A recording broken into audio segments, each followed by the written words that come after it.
Tonight, a victim has been named in a Brampton shooting. East Gwillimbury is entering a legal battle involving development on Green Lane, and Peel Regional Police say positive ticketing is leading to good results. Sun and cloud in the forecast, Pearson 19, 17 in the north. This update is brought to you by the Traveling Briefcase. Chronicles from Cuba coming soon to Frank Cotolo's Green Room on SRN1. I'm Philip Hong from SRN National News. Now here's Ray and Mike with North American Harness Update on SRN1. The starter has called the field to the gate. Yeah, they have. This field is in motion and approaching the start.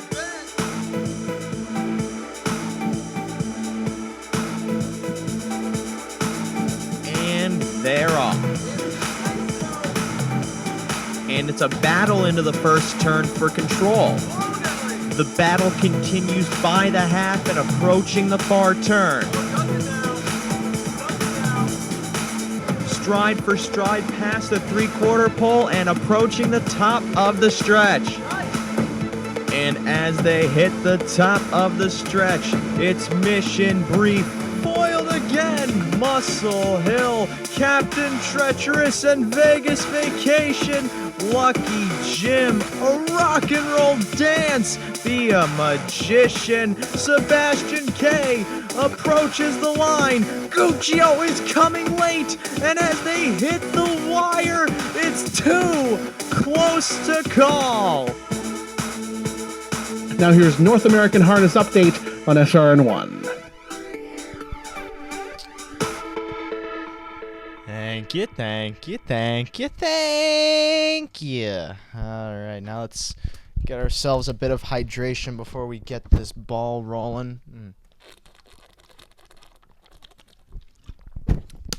You know, I feel very Sisyphusian because every week I push the ball up the hill in the effort that maybe, I'll finally reach the point where it will roll over the hill, because I think that's the whole premise of trying to push it up the hill in the first place. But instead, I'm forced to come back every week. Not forced, but on the inside, I'm forced to come back every week because the ball just rolls down the hill and I got to push it back up again. The point I'm trying to make as a white man is that I am very oppressed by the system.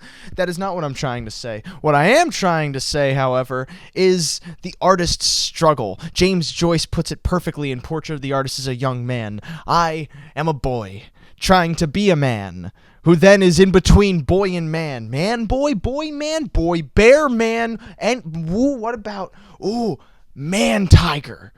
I don't know where the tiger came from, but tigers are so cool. They're like big cats. When you go up to them, they go, "Rawr," while cats just go, "Rawr." They sound a lot more innocent than lions, that's for sure. I need to get my mic cable untangled so I can wander a bit more, yes. Because I need to feel free. That's the whole idea of free-range chickens, is that if you don't coop them up in a coop, that's pun intended, that their eggs will taste a little bit happier. Which, to be honest, I've never really tasted happiness in eggs. If anything, I've tasted a little too much salt, and that is not my fault at all. That's the egg companies trying to poison us with heart disease so that they can profit off of our corpses because they secretly own the funeral industry, which is a monopoly, but that's just a theory. I'm full of theories. I am a theory. And that's probably one of the truest things I've ever said next to anything about time, space, continuums, or spectrums, all of which I live by and am. It's a very confusing time, this postmodern age. It was a lot easier in the modern age, where everything just was and everything just is. Because if it was, it is, but it also was. It's not that if it is, but instead it was, it was. You'll get the hang of it eventually. I know I did, because I'm saying it right now, explaining it to you, the listener, who I assume is trying to listen to me for guidance, either in horse racing or in life. But really, isn't life just an allegory? Isn't horse racing just an allegory for life? Maybe life's an allegory for horse racing. Maybe we are an allegory for the system that is oppressing us white men. I don't know these things. I only theorize. I only not conspire, because conspiracy is a negative term that puts me in the same line as Alex Jones, who thinks yogurt is making the frogs gay. I'm not sure if that's true. I doubt it's true, but I do know that most of the yogurt market might be gay frogs. That's just, again, a theory. I've never really seen a gay frog. I've never seen a straight frog. How can a frog be gay? How can a frog be straight? These are all questions that nobody has asked and are the cornerstone of my next TV show on CNN. I've pitched it. I have Anthony Bourdain on board. Basically, the whole premise of the show is I go around asking and answering the questions that you both did not think needed to be answered and also had an answer. Questions such as, when you flush the toilet, where does the water come from? Could be coming from the ground, from the sky, from the clouds that were once water on the ground, but now the ground and the water were also clouds. Maybe you got cloud water in your toilet. That would be pretty fancy, and also that's very French, kind of like a bidet. Another question is vending machines, all right? Where does the candy come from? Is there an endless supply of candy on conveyor belts run by dwarves, not like the Keebler dwarves, not dwarves from J.R.R. Tolkien's sick fantasies, but the Keebler dwarves, also known as any relative to Jeff Sessions? Do they just load up candy on these conveyor belts in these tiny little factories built either within the vending machines or outside of the vending machines, so that us fatties can continue to get our daily nourishment of M&Ms and Snicker bars? These are all questions that nobody wants the answer to, but I am out to find. I've thought of many other questions today too, but I don't want to get ahead of myself, because I haven't even shot the first episode, let alone the intro sequence. And every good show starts with an intro sequence, kind of like this one and me and what I'm doing. I'd like to introduce this show every week in a very stream of consciousness fashion. If you cannot tell, this is how my mind naturally moves because of the relevant segues. The relevance, that doesn't make much sense, because any segue has to be relevant unless it's a bad segue, which we make fun of that by saying segues, right? That's a Bo Burnham bit. But I like to just let the consciousness flow, because it very much is an allegory for this life. And I also had recently just read The Road by Cormac McCarthy.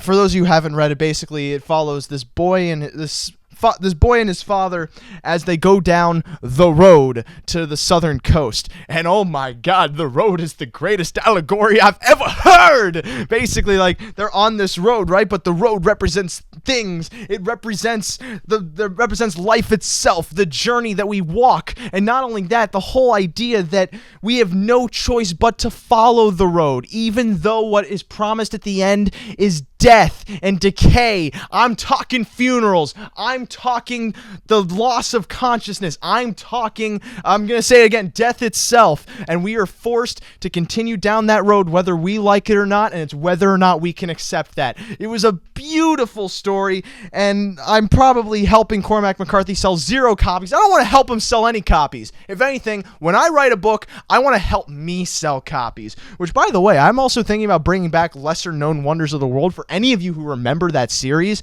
it had one installment last year, and I've been working on the second one on and off for a while. I have at least half of it done, and it's probably I'm hoping to get it out some point this month, because it's a really good story. It involves a cult, and that's it. Cults are just so interesting, though. Like Jim Jones, everything about, like, if you psychoanalyze that entire situation, it's very intriguing. And these are, I should probably say, these are not questions that will be on my CNN show, because they actually deserve answers, because they're very interesting case studies about human nature and the human psyche, which is very much more complex than the average squirrel. That is true.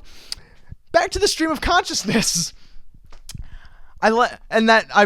I bring up the road too because in the last paragraph it's so beautiful. It talks about the trout and the stream. Now, the stream itself is a very interesting metaphor because if you envision a motionless object in a stream, if you are standing on land, you are witnessing that object still in motion because it's the stream that's pushing it. The stream very much is life. Time pushes us to the end of the stream. And it was what I think the most beautiful part about it was the fact that this stream that was once pushing this life is now dried up and is only just trout bones and skulls. Skulls are bones and other kinds of little delicacies. That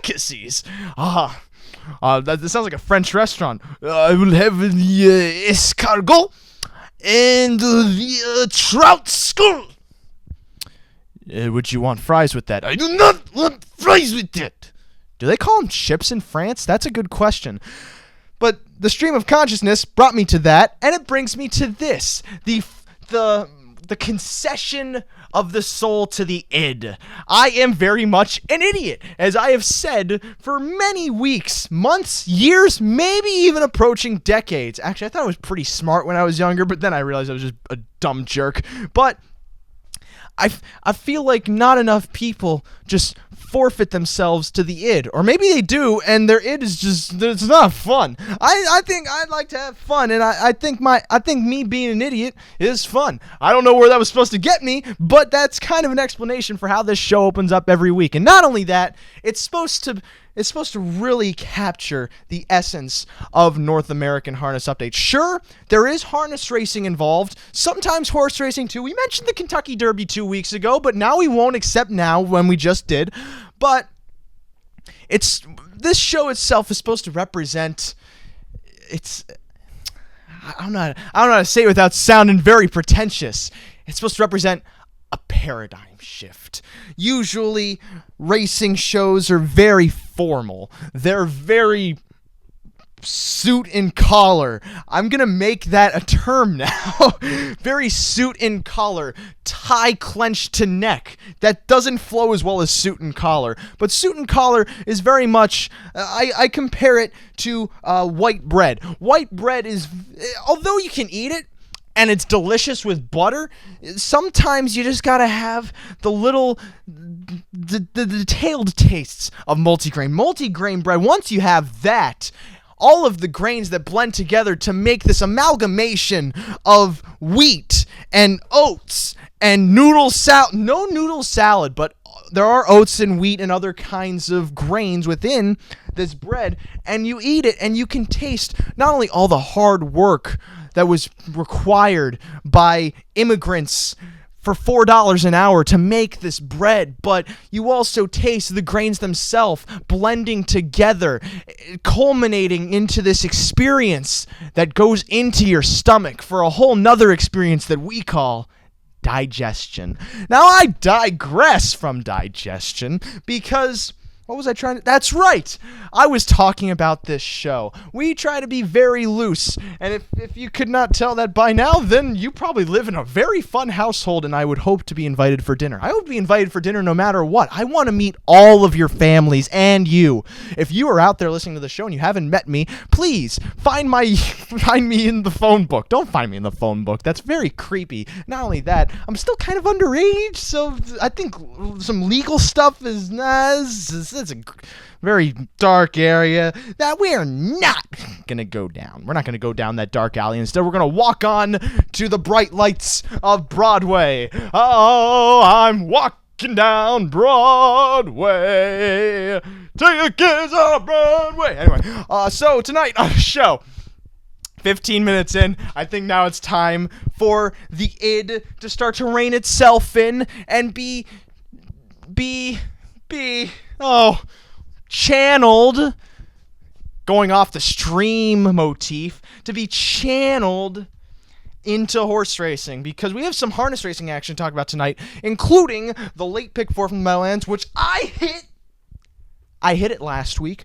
Gave out a winning ticket. I think it was $24. The return $210, and I will be trying to repeat that, except maybe for a little more money. $200 is a lot of dollars, but $300 is even more than $200. That's kind of what we want to go for this week, and I have the ticket to possibly do that.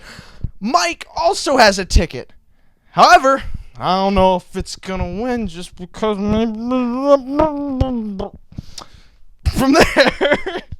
from there, we have racing from the Meadows and from Flamboro, and that's it.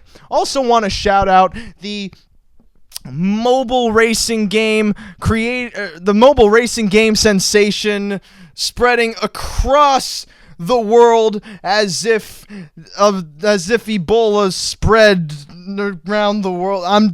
This metaphor is not working out, but you know what's better than this metaphor? The Often Pacing Racing app. The Often Pacing Racing app has everything. I've said everything already. I don't know where to go with this from there, but it's just, you gotta trust me, all right? First off, you know me. I think you know me very well by now. I am not a person to lie to you. I am not a person to not tell the truth to you. And I am not a person that you think of as dishonest. I am also not repetitive. And that is why I emphasize the greatness of the Often Pacing Racing app. I myself run a stable known as Zingy's Donuts and Horses LLC, the greatest racing stable in Often Pacing to also sell the world's greatest donuts. And we have earned over 3.3 million coins. Thank you very much. 3.3 million coins in our few short months on the game. And you out there, if you want to join in the fun of owning a horse, of racing a horse, I keep wanting to say kill, but you shouldn't kill the horse because it's a virtual animal and they have rights just like people do. Shout out to PETA. You can own a horse, race a horse. Choose the driver for the horse.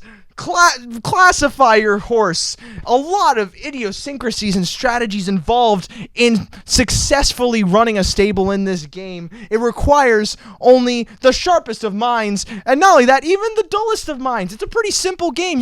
My dad plays it, all right? Now, my father, Frank Cotolo, very smart man in terms of gambling, in terms of horse racing. But practically, he's an idiot like me. If you know me, you know my dad, because we're almost one in the same, and I dislike that because I'm trying to be my own thing because I'm a teenager and we have to resent everything our adults do. However, he even runs a stable. He runs the Merlot stables, and if my dad, all right, if my father, the king of id, I need a royal term for id. The Prince of Id? I keep thinking of the King of Pho, that dumb song that I will not sing right now. But if my dad can play the Often Pacing Racing app, I think you can too. I should probably see where we're at. Okay, race 6 just went off. Phew!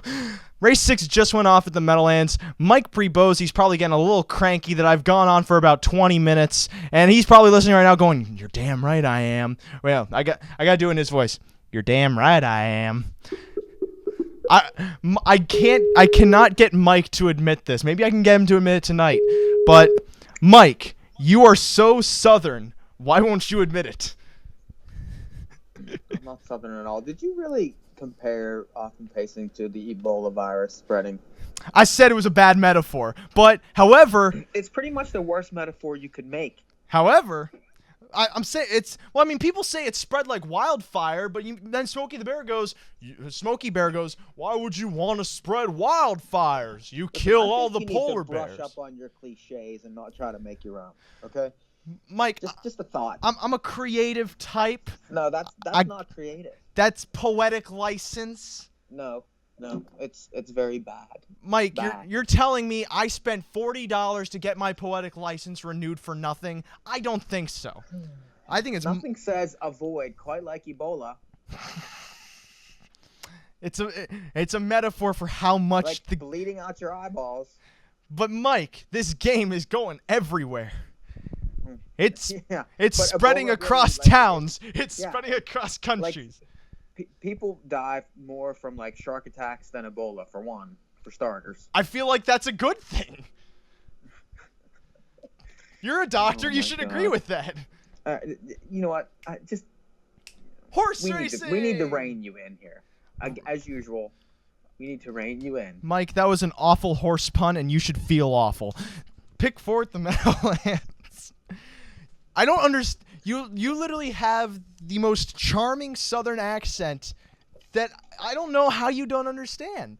Like I have no Southern accent. I feel like if I'm all. wandering through the plantations of Alabama with my little knapsack at my shoulder, I would I don't see think you'd you be wandering there for very long. I would see you on a rocking chair on the porch with a little straw of wheat in your mouth, and you go, "Howdy, neighbor." I see you doing that. I see it. I don't. Well, I think that's something you got to work on, Mike. Like I was talking about when I referenced The Road by Cormac McCarthy. You got to learn to accept. You got to learn acceptance. Have you ever read it? No.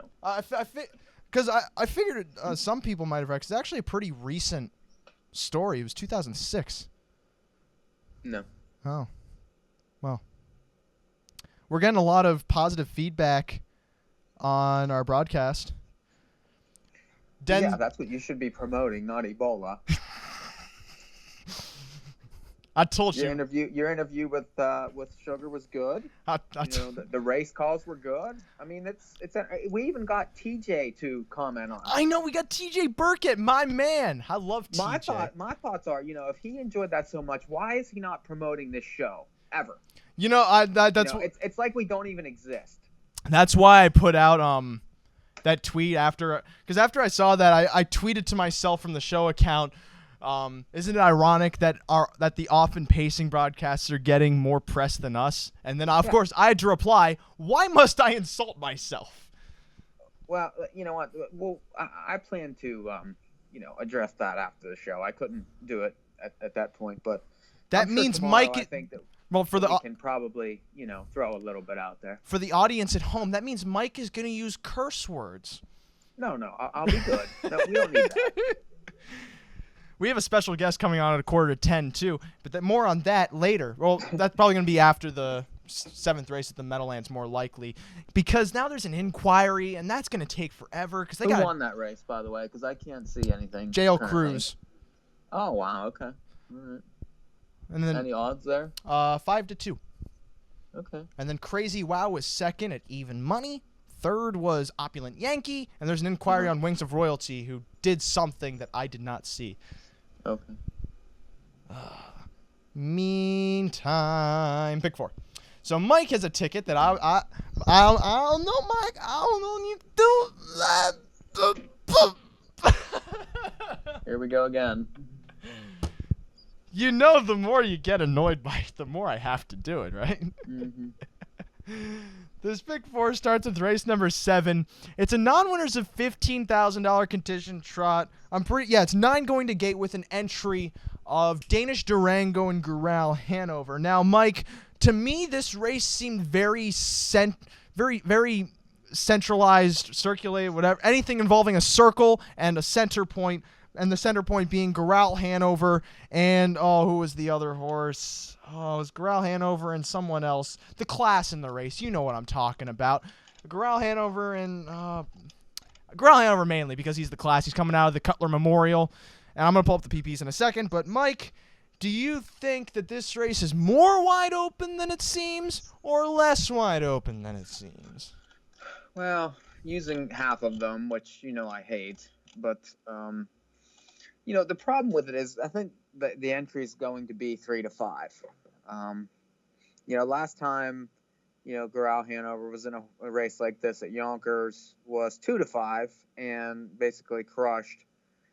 Prior to that, I'd been racing at Opens at Dover, but, gets the 9-hole again, broke from the 9-hole last time, albeit in a better race where, he was 74 to 1. He won't be that in here. I expect a blast off.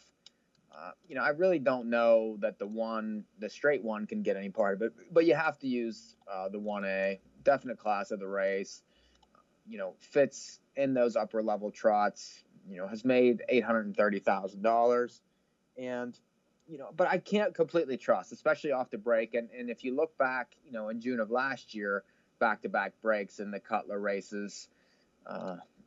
You can't trust, especially from that outside post and with Jingra. Sometimes he pulls the trigger a little bit early. I'm going to use 3 others. Using the 5, Appomattox. This horse is very capable, even though he has terrible dates. They tried to race at Yonkers, was a judge's scratch. Prior to that, raced in the Open the night that Rock of Castro win, and that was a tough race. That was the Opulent Yankee JL Cruz, race where this horse basically had no chance. Before that, won at a similar level here, the non-winners of 11-5. And I feel like that this race, other than Corral Hanover, is that type of race. So if that horse makes a mistake, this horse fits in here. And, he's used to coming off 2 and 3 weeks off, to do well. I think he does better that way, and that's why they race him that way. The 6, Pride Crest. This horse is coming out of open handicap at Yonkers, gets on the big track. Prior to that was racing the SOA bonus, was second in that final to a horse called Tight Lines. Prior to that, faced Windsong Magic, another very classy individual. Is in good form, has made $75,000 this year. And, I'm curious with the bigger track if this horse is close early and has a chance to finish up late. And then I'm going to use the 8, Fad Finance. Third start off a layoff. Raced in the Breeders' Crown last year and ended up 6th in the final, ran the Broadway Donna, a lot better horses. This horse is capable, likes this track. I like the third start back. I like the improvement last time. These are lesser horses than this horse faced last time. And depending on how things go here, I'm going to like the price too. So 1, 5, 6, 8 to start. I'm surprised you don't use Fashion Creditor. I always use this horse, but I'm not interested tonight. You mean off of that outside post at Yonkers in the slop where he was obviously at a disadvantage because of the post and the track condition? I could see. No, that's not it. This horse is a stone closer with an outside post, is going to have to pass them all, and I don't know that I want that. I think the ones that I have are going to be closer early and have a better chance to win. Well, Fad Finance doesn't really seem like she's going to be that close in contention. Plus, I look back. Races are up near the front. Look at last year. Yeah, look at but the Bluegrass race. She also look at the Sire Stakes races, all up on the front end, all very close to the lead. But from post 8, third start out, and that last race was not really that great of a sign that she might leave. But maybe you're right. That doesn't bother me. I feel like that these first 2 races were mostly just to get her, her feet back under her, and I feel like they're going to try tonight. Whether she's good enough, I don't know, but I'm going to like the 30-1. I can tell you that.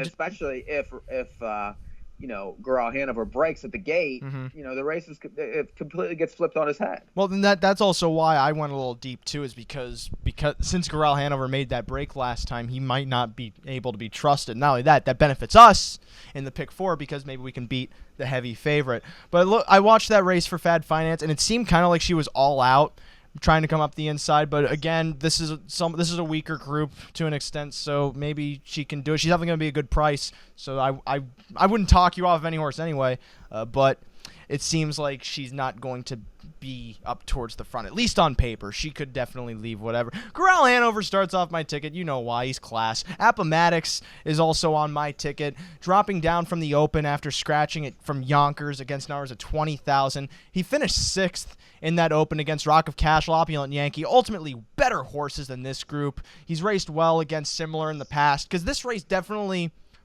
plays out to be like a non-winners of 11,000 if you look at some of the horses in here, like for instance Stars Above Alaraj and Sweet Justice to the inside. So Appomattox is going to be up against somewhat of his own kind, and he seems like he might be able to pounce here. I threw on the 6 Pride Crest partly because you used, and also because I'm giving him a bit of a class advantage here moving to the bigger track. That Open handicap race is probably not as bad as it seems because it's an Open handicap, and now he's moving into technically a non-winners of 11,000. So that might be enough to make him race well. The big track might be enough to make him race well.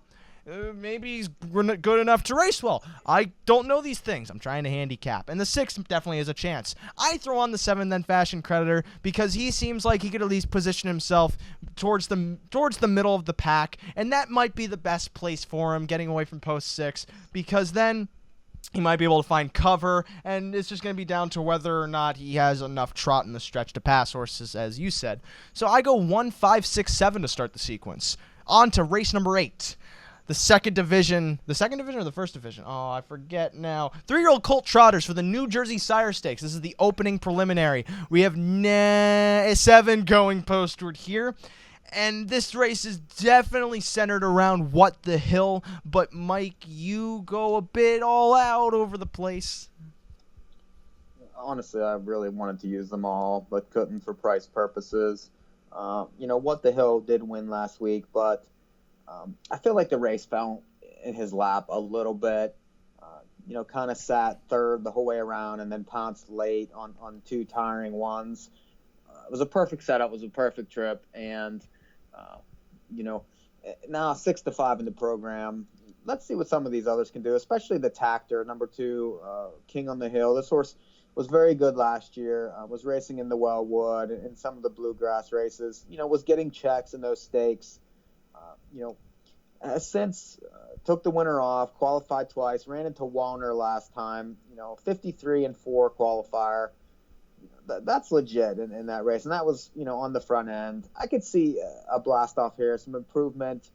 This horse has plenty of pedigree and I think plenty of upside. So I'm going to use that one. Of course, the 4, the chalk, What the Hill, can't leave off, don't want to beat. But, again, I explained, why I'm going to use a little more in here. Just because I feel like that the race fell in his lap last time. Could be better this week, and he's going to be 2-5. So the 5, New Jersey Viking. I liked this horse last year. Good. He raced very well Yeah. in a lot of these, minor stakes. Won a division of the Bluegrass at Lexington. Was racing well in the Kindergarten. His biggest problem is, he had a lot of outside posts last year. Again, 2 qualifiers. It's Ake. I like him off layoffs. I like him improving younger horses. I like this horse's pedigree also. Again, I'm more looking at upside. And then the 7, Signal Hill. This horse raced very well at Mohawk last year. Ended up in the Wellwood final, but broke.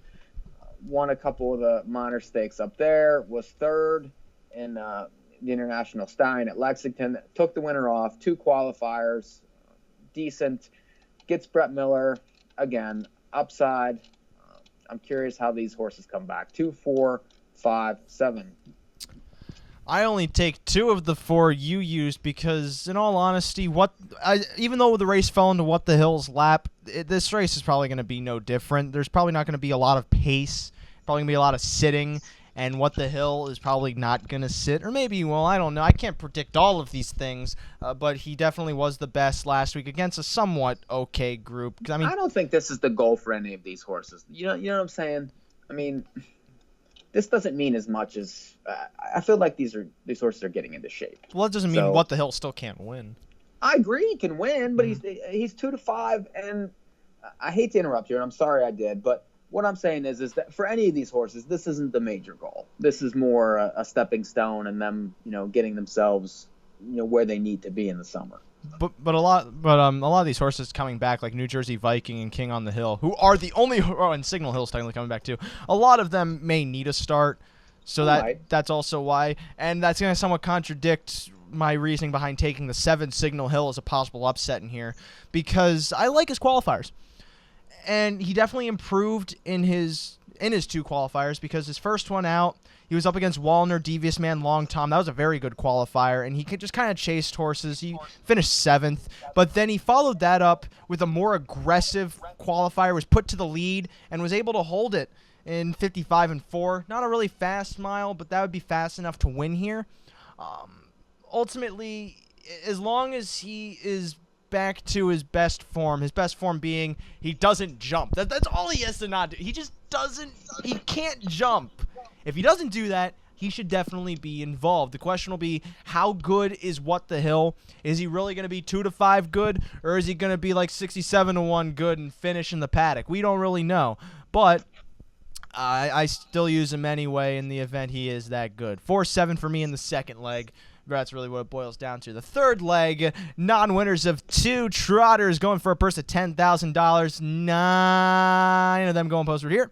A lot exiting the Dexter Cup and other stakes. It is, again, interesting now as spring stakes season begins to roll. Mike, I don't think this is that far-fetched race. I think this is a pretty obvious race. Yeah, and I'm using the obvious ones. The 2, Celebrity Ruth, coming out of the Lady Suffolk, where it was second. Prior to that was second to Deacon Tony, first time out at the Meadowlands, went favored. Now it gets third time back. It's Tron. It's inside post. I think a must-use. The 4, Eastern Promise, second time off the layoff for Toscano. 27-4 last time to finish second in that non-winners of 1. Racing the kindergarten last year. They obviously thought a lot of this one. And, really, I think was a bit green last year, had a lot of breaks. But they kept throwing this horse to the wolves. Now, had the winner off, qualified decently. First race back was good, likely favorite. And then I'm going to use the 8, another chapter. Comes out of the Dexter Cup final, had the 8-hole, no chance in there. Prior to that, won a division, albeit from the rail on a perfect trip. But, third start back, good connections. This horse also had some New York Sire Stakes lines from last year. It's 1 for 12, but has made some money. I think you have to use from the outside post, 2, 4, 8. I think it's even more obvious than that. The 2, Celebrity Ruth, is probably going to be the horse to beat here. For a price, I throw on the 6, Shivered, coming in off a really good qualifier over at Pocono Downs, and also seemed to be really starting to peak towards the end of last season, especially over at Lexington, which, that's also a track that really makes horses perform better. So maybe he's okay to go here. Maybe he's not. He's definitely going to be a price. And with me right now is Frank Cotolo, and I'm curious. You look confused. Are you okay? Frank Cotolo sighting. Yes, I have a brief announcement. Oh, good. Is it about to people in Raceland. Oh, Everybody in that's Raceland. us. That's you guys and everyone. How are you doing there, Mike? Is that Mike? I'm doing That's well. not Mike, Doing it's well. Robert. Oh, Glad no, to it's be not. here. Who? You didn't sound like Mike, but I took a It's shot. me. Okay, it's Mike. I just want everybody to know, whether you're watching the Meadowlands, Vernon, Is there any other? Plain Ridge, Oh. or whatever else, Mohawk, or whatever you're watching or listening to, it's snack time. It's snack time? Yeah, it's snack time. Oh. Maybe I'll drop by later after snack Okay. time. Don't miss snack time. It's important. You know what also is necessary for snack time? Drink time. You better replenish those precious bodily fluids. I'm going to do that after the snack. He's doing it after the snacks. And liquid. Oh, solids and liquids. That's revolutionary. Nice of Frank to join us. I appreciate it. And now he has left us. I go 2-6. There's really nothing else to say. The 6 is just a price. 2 is really the horse to beat coming out of those races at Freehold. Seems like she'll definitely do better on the bigger track. That's the theory. I stick to it. Moving on. Next race. 3-year-old Philly Pacers in the New Jersey Sire Stakes. I strongly feel this race is going to have an upset because it's so lacking in form and ability that some random horse is going to step up here to win. And that's why I go pretty deep here, albeit the morning line favorite, Colorful Jasmine, might be able to just walk over these gals pretty easily, but I feel like she's still not even that clear-cut a favorite. I think there are many ways you can go here, and I do go many ways, 4 ways to be exact, but Mike, you go 2. Just 2, and I feel that I'm a little different. It is 11-horse field, and I feel it's going to lend for a lot of people to spread out in here, but I'm not going to. A lot of these just haven't showed me enough. I think you have to use the 4, Colorful Jasmine, just off that blitz from the 7-hole at Philly in the slop, won by 6 and pulled away pretty much at every point of call in 54-1. That was by far this horse's best race. After the winter off, and a really nice qualifier prior to that. This horse, could be a lot better as a 3-year-old, and again, likely favorite, but has been in the exacta all 5 races. The horse has talent, definite ability, and I think is improving greatly. A must use. And then I'm going to use the 9, Living in the Dream, coming from Tioga, and you don't see necessarily a lot of horses coming down for these races from there. Has had 3 starts this year. Didn't do much first start out in a numbers of 3 at Philly, then shipped to Tioga, ended up in a Philly and Mare Open 4, which is older, and was the 2-1 favorite. Didn't do much there. However, in a straight numbers of 5, was second, beaten just by a head as the even money favorite. Now comes here. It's Irv Miller, Marcus Miller. The connections are there. This is probably the ultimate goal all along. This horse raced very well in the New Jersey Sire Stakes last year as a 2-year-old, and I would think that this was the goal. So 4-9 to finish. I'd hope the connections are there, or else who's going to be driving, living in the dream? You know what I'm saying. I know what you're saying, but you should say what you mean, not mean what you say. What? You a child now? You an infant going boo boo bad bad? Crap all the time. So you're gonna get my. At least I'm creative with my noises. You go to your cliche fart noise. Whatever. You can talk about the race. I use the 4 and the 9 for the reasons you do. My upset contenders are the 8, Stronger Than the Storm. Okay, that's how you pronounce it, yeah. Coming in off of 2 qualifiers, qualified better here at the Meadowlands than she did at Ridgew Carlton. She gets Lasix now. Maybe that means she won't break, but she qualified. Rito. I call it Ridgew. I call it Ridgew. I mean, it's close enough to Quebec that you can just call it anything in French voice. Oh. I think Ottawa is pretty much pseudo-Quebec, and Quebec is its own country. Stronger Than the Storm, just qualified better moving down here. Added Lasix then. Qualified behind She's Watching, Everyone's Watching, Queen to Watching. There was so many watching. A lot of people watching. It's too many.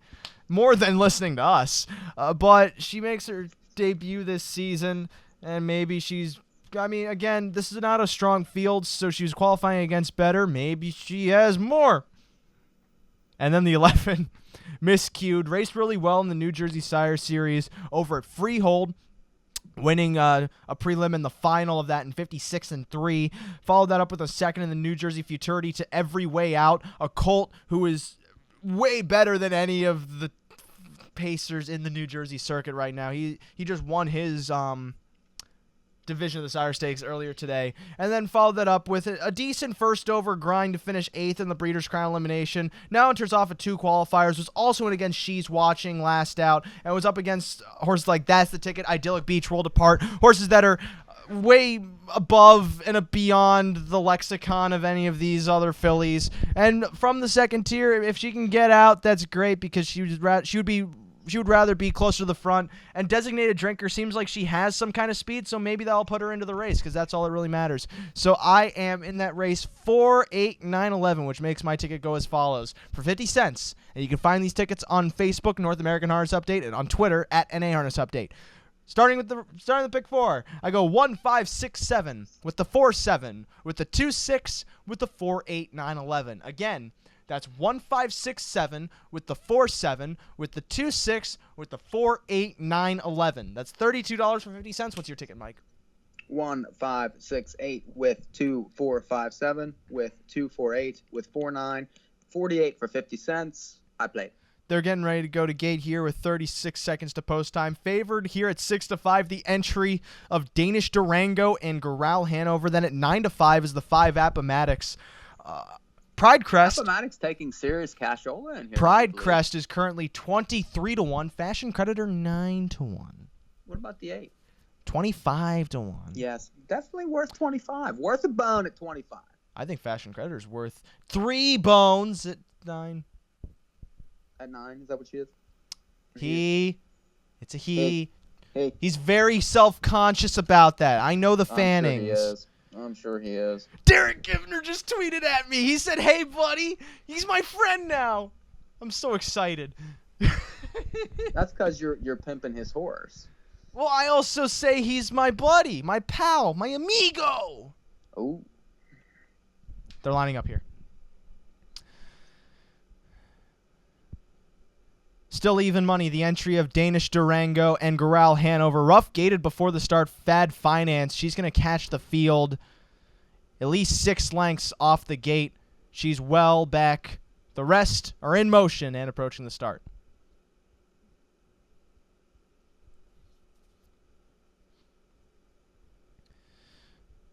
Off and trotting, Gingras blasting with Goral Hanover as he moves towards the cones and towards the lead, but Appomattox splits horses, and he's going to be wide into the turn in pursuit of command to the inside. Comes Sweet Justice. And Stars Above Alaraj dives behind them, trotting into third, now shuffled to fourth as Goral Hanover moves up around that first turn after the leader, Appomattox. Getting away fifth then, just for today, in front of Pride Crest, trotting sixth. Seventh comes Fashion Creditor, and then it's back to Danish Durango, leading Fad Finance to the backstretch off a 27-3 opening quarter. Goral Hanover now clearing the lead from Appomattox. A gap of 2 then to Sweet Justice, trotting third, about 3 lengths off the lead, and then Stars Above Alaraj behind them. Fourth, fifth comes Just for Today. Sixth behind them is Pride Crest with about 6 lengths to make up. Fashion Creditor is behind him, 7th, 2.5 away. Then further back to Danish Durango, and still trailing is Fad Finance. No movement after the leader, Goral Hanover, off a 55-second half mile. Pretty quick, 27-2 for that second quarter. Trotting onto the far turn, Goral Hanover leads by 1.5 lengths. In second is Appomattox. Third then comes Sweet Justice. Stars Above Alaraj, fourth. Pride Crest is traveling uncovered, now into fifth. On his back then is Fashion Creditor as they trot on to 3/4, shuffled back Just for Today. Still second to last is Danish Durango. Fad Finance with about 10 lengths to make up as there is a 2-horse breakaway on the lead. Goral Hanover and Appomattox, who's trying to edge to the outside off a 123 1/3 quarter. They are 6 clear of Sweet Justice, trotting in third with to the outside Pride Crest, and deeper on the track Fashion Creditor, but an 8th to go. Goral Hanover now being pressed by Appomattox, who swings to the outside and is a half length away, lunging at him. Goral Hanover, though, sticks his nose in front and is down for the drive, and he's down to win. Goral Hanover a neck in front of Appomattox. Then it was Fashion Creditor and Pride Crest in 151-1. Yeehaw, 4-5 to start. We weren't gonna do much better with the other one, but it would have been a little better. Yeah. I don't know. Yeah. I mean, the 8 not getting to the gate didn't help her by any means. Seemed like she was okay after that, but those are the 2 best horses in there. Yeah, you could definitely tell they were going to trot a fast mile because nobody else was there. Yeah, wow, you go 55 like that, they can't hang going that. Nah, not at this class. Because they're going to keep going. They're not going to slow down.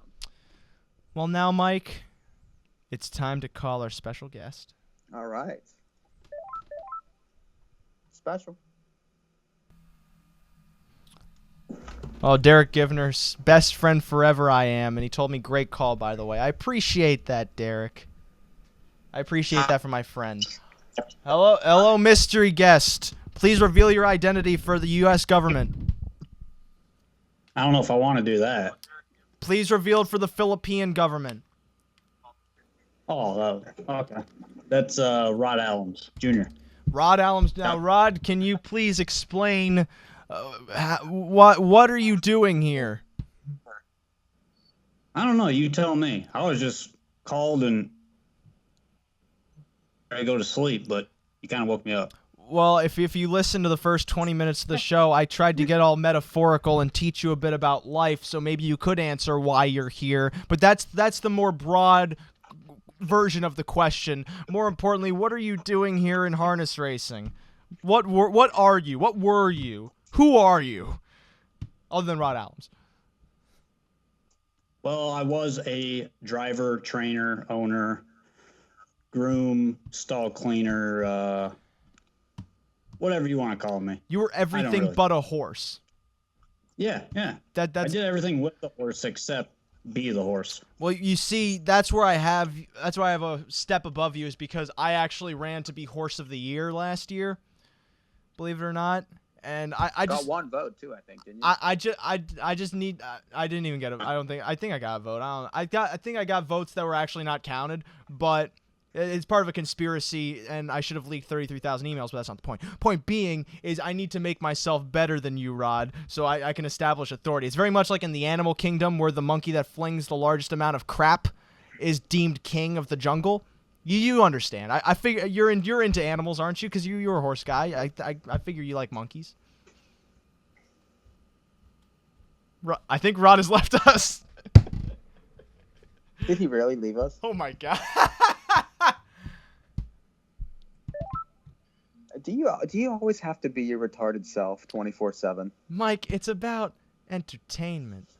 Yeah, but the problem is does he know that you're doing that? You cut me off. Did cut me off? I didn't try to. I think I lost you actually.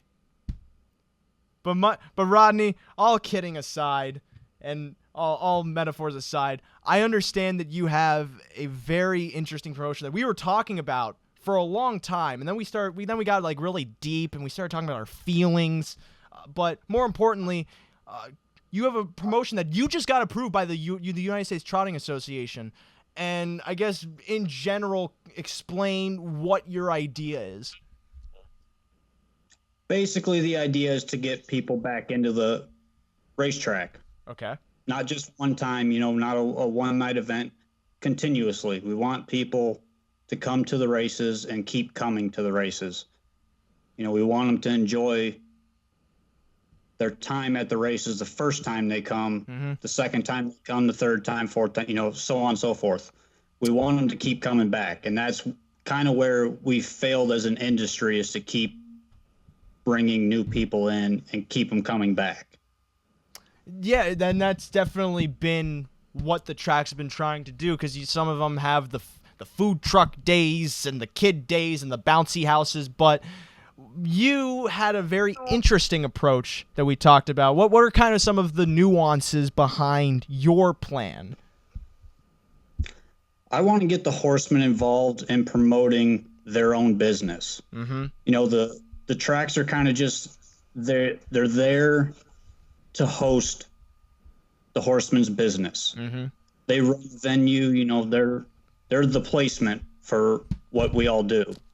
And as far as I'm concerned, I think the horsemen want to be involved. I've talked with several dozen horsemen about this already, and they're all on the up and up about it. They love the ideas and they want to move forward with it, kind of the way I've told them how I want to do it, and they all seem to be on board with it. And so far, so good. And now I'm hitting my second stage of getting the promotion going. And it's a very interesting idea, because the way you're describing it, promoting the horsemen as their own businesses, is very much kind of like how in NASCAR, every driver is in essence their own team and their own brand, and they're out there promoting not only their brand but other brands with all of the dumb Pringles ads and whatever that are on their cars. But I remember what we were talking about is getting the horsemen out into these public spaces and trying to just inform people that there's a racetrack in their neighborhood and that they can go to it and have a good time, and they could hand out vouchers for like $1 beers, $1 sodas, $1 beer sodas, maybe $2 for like half a beer soda concoction, anything you could really name. And I also pitched you the idea of having them spin signs, because that's the coolest thing I've ever seen, is people who could properly spin signs. And not only that, that's just eye-catching. And I don't know if you pitched that to any of the horsemen, and maybe some of them have been working on their skills at all. Not yet. That was kind of my next approach. We gotta make sure we don't hurt the hands. That's key number one right there. Yeah, or else you have no drivers. Right. So we can't even put on the show if we start spinning stuff and break hands. Now, aside from the promotion with the horsemen, I know there's another initiative you were working with Jim Miller on, and if you could talk a bit about that. So I spoke with Jim Miller. He was the first track representative that I'd spoken with, and Chicago was my home base for most of my career in the business, and I'm very in touch with those guys. Those guys are all my friends out there, and I get along with everybody out there. I don't want to say I don't get along with other people, but I know those guys more intimate than I do at other places.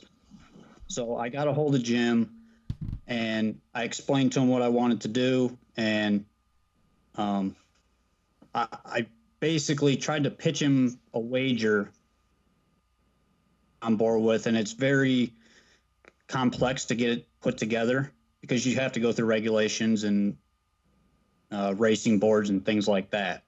So I basically pitched him a pick 4, a new wager for a pick 4, where we involve 4 different racetracks. Mm-hmm. You have to have one track that's the host, and the time it takes to get it running is the biggest problem we're going to run into it. Now, yeah, I was a big fan, and I still am a big fan of the pick 4 track 4 of the pick a track of 4 of the 4. I haven't come up with any clever names for this yet, but trust me, Rod, I will be the first one on it, and it's going to be so clever that not only are your pants going to fall off, but you're going to have to go deep into the depths of hell to retrieve those pants so you could wear them again. But I have some questions here. I'd like to jump in a little. Okay. Mike, what kind of question? Get it. They used to do a lot of this stuff with thoroughbreds, especially with these pick 4s that involved multiple racetracks, especially on the bigger days. You would have all the Derby preps, and you would have the Wood Memorial, the Bluegrass, and they would all comprise a pick 4. I think that something like that would work on the bigger days for as something, especially as a starter. And I think that, I don't know if you're thinking about low takeouts or things like that to try to entice the bigger players to play, because that's where most of the handle comes from anyway. I mean, you're right. $1 and $2 guys, while much needed and are important. I feel like that the things that cater to your bigger players also trickle down to the lower players. I'm a fairly big player, and the things that entice me is if I could get a pick 4 like that on a big day, with a guaranteed pull and a lower takeout, similar to what Woodbine does on a daily basis. That would very much interest me as a bettor. I feel like that we're not doing enough to sell the game betting wise, because people don't even realize that you can even do that. And while selling the drivers and selling, the horsemen is a great thing. And sometimes they do it at the Meadows. They've done it before in some ways. They would have drivers, go around and do things. I feel like that, we need to find a way to sell the gambling also, because that's really what's going to stick. Right. I completely agree with you. The problem that I really thought about with what you're saying is, only want to get at a guaranteed pool. That's number one on the priority list for the wager. Second part of it, I have to get people that don't know about it. So the wager aspect of what I want to do would be the last part, because we want to get people there first. We don't know what these people might bet. We can go to 100 people and say, hey, we're going to have a concert at Hawthorne on Saturday night. Come out, drink some beer, have fun, bet the horses. And probably 50 times out of 100, you're going to get, I don't know how to bet horses. Mm-hmm. Minimum, you're going to get that.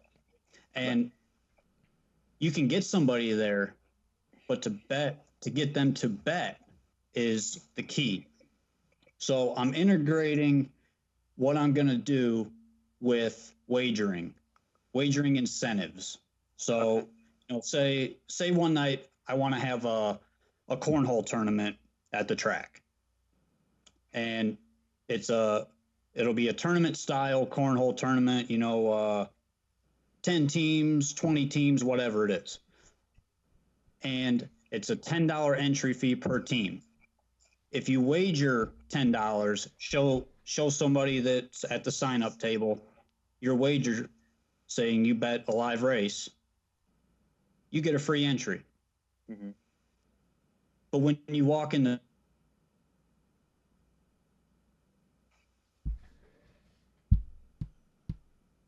Oh, Rod just cut out. I wonder if he's going to pop back. You still there, Mike? Yeah, I'm here. I thought I'd lost you both. No, I'm still here. Rodney did cut out earlier.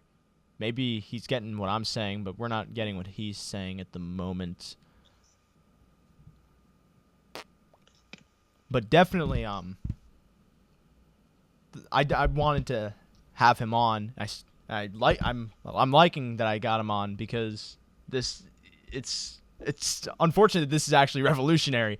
I'm not saying that very like discernedly. I don't know if that's a word, but the fact that we haven't really done much as an industry to really promote the sport is very much a failure. I'm going to say in our parts because I'm technically a part of it too, and you definitely understand this, Mike.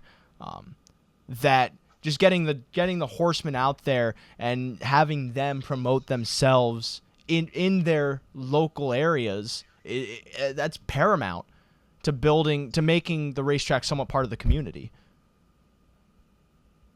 No, I agree, and I think the more that a lot of those guys. Now, I could be wrong about this, but just in meeting some of them, knowing some of them, a lot of them don't want to have anything to do with anybody. They want to show up, train their horses, and do their thing. They don't want to be bothered with anybody else. Mm-hmm. Which a lot of people have that personality.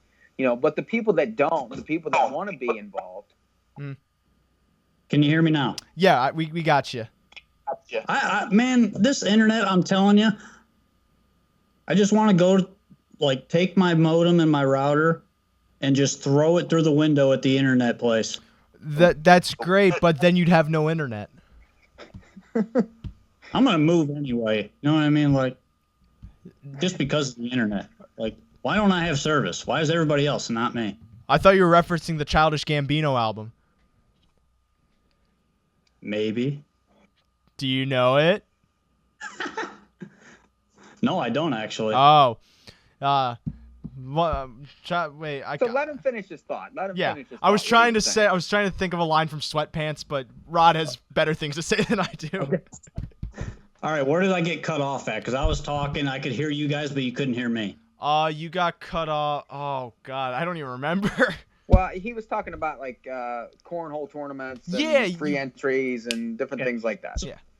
Yeah. So, that's just an example. We get a cornhole tournament. We get the wager aspect. So a concierge, somebody that can teach the newbies what they're doing as far as wagering goes. Do you feel like the tracks are willing to actually put somebody out there and pay somebody that knows what they're doing and somebody that's, legitimately approachable to do these kind of things? Let me do you think that they could do more in promoting that kind of stuff on the broadcasts? Let me rephrase that question that Mike just said. Do you think any racetrack would be willing to pay me to do this? Oh, we just lost Rod again. I think he just unhooked his modem, and I think he's on a rampage right now, like Frankenstein's monster. He's trying to destroy everything we love. He's coming after me now. Man, how much do you hate the internet, Rod? I'm telling you, I'm getting ready to throw my tablet at my own furniture. But again, you wouldn't have a tablet. That's self-destruction. I can't do it. I refuse to do it. But I mean, aren't we as humans just naturally self-destructive? Let's get introspective for a second. Now let's get outrospective. Back to what we're talking about. So you, from what you're saying, it's kind of like that theory, and it's that theory of you gradually bring someone into an environment. You slowly adapt them into a place where they've never been, so that they feel comfortable, and not only that, then they start to feel like they want to come back. The thing I want to adapt them into the wagering environment. Mm-hmm. The first thing I want to do is get them to the track. Yeah, mm-hmm. That's key number one. And then you get them there. They walk in the door. You can tell them how to bet if they don't know. Mm-hmm. Or you have, you say they walk in the door. There's a sign there that says new customer wagering seminar 6 to 6:15 or whatever it may be. That's an example. Mm. And then they'll play a couple dollars the first time they come out. They'll come out and they'll play in a cornhole tournament and they'll have a good time, drink some beer, have fun, watch the races, and they'll bet a few dollars. The next time they come out, now let's say I've got 4 tracks that are going to be doing this. Mm-hmm. The next time they come out, they're going to come out for that second round of their cornhole tournament, where it's half the teams. And then the third time it's half the teams, or is the championship round, whatever it is. And then what I want to try to get done is one night we have a championship of whatever we might do. We're using cornhole as an example. So we have a championship night, it might be at the Meadowlands, it might be at Hawthorne, it might be at Pocono, where whoever wants to host it. We're looking for the sponsors to do it, to fund this and get it going. That way the tracks aren't forking up their money to try to run this stuff on top of what they're already doing. Because they do put out a lot of money to just run the races every night. Yeah. Well, you were saying more things. No, go ahead. I was just gonna kind of go back to the whole idea of the adapting. It's also what you're describing is very much the theory behind, and I think of it as the theory behind like mobile gaming, where it's you download a game and then you play it for the first time, and then the chemistry within the gameplay and the whole what's happening in your brain is that it's making you want to play more. It's that initial exposure to the game itself that is investing you into this world, and that's very much what this whole incentive is trying to do. And this is also, I think, what many people have been saying for years about racing, where it's you got to get people to the track first and not necessarily concern them with, oh, you got to bet money, because you on the first occasion you're in such a different world that becomes overwhelming. And that's the last thing you want these patrons to feel, is overwhelmed, or else they're not going to come back. You want them to feel welcomed and embraced, and you want them to have some kind of enjoyment so they can develop an attachment to the sport, which then brings them to the gambling. And I think it's genius. Well, thank you. But yeah. Which actually, Rod, can you hold a genius family? I love calling myself a genius to my family because I know I am.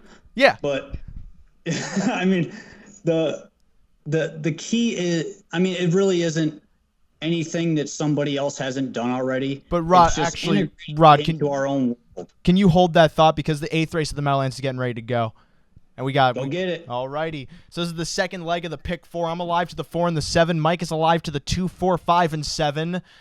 Favorite here 1 to 5 is the 4 What the Hill. Second choice at 5 to 1, the 6 Southwind Cobra. The third choice at 6 to 1, the 2 King on the Hill. This field is in motion and approaching the start.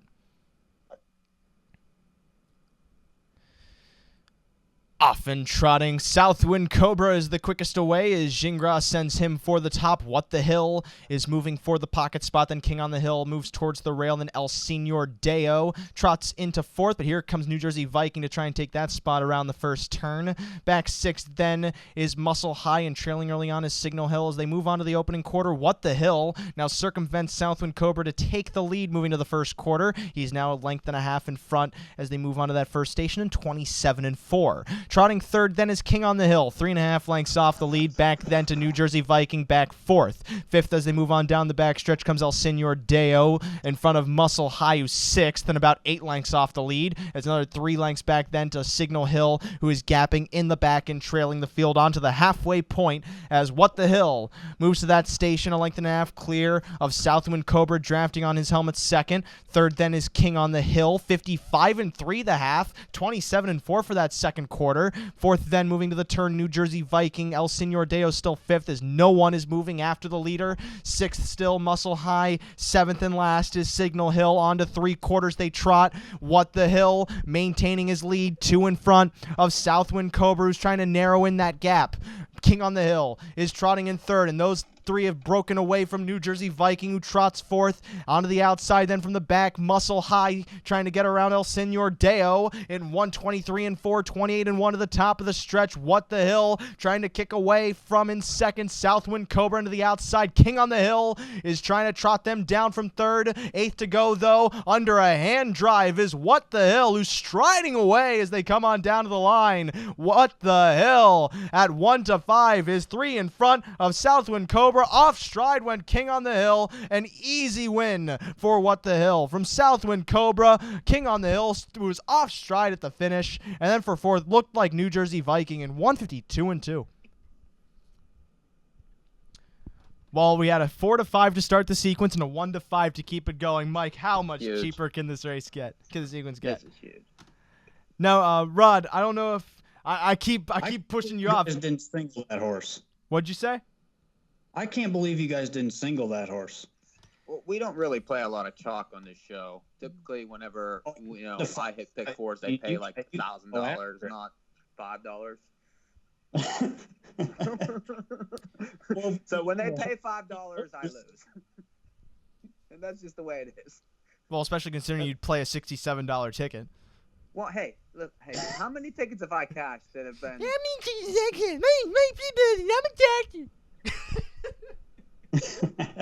Okay. He asked the question. I'm giving him the answer. Now, Rod, I don't know if you'd be willing to stay with us, because we're gonna go take a break that we would have taken at the top of the hour, but we were having a really good conversation that I was invested in, very much like you're trying to invest people in horse racing. You see, everything comes full circle, even arbitrarily. So, would you be willing to stick around? Absolutely. All right. Well, we're gonna take a break. When we come back here on North American Harness Update, will Mike hit the pick 4 finally for the first time in his life? Who knows? Whatever.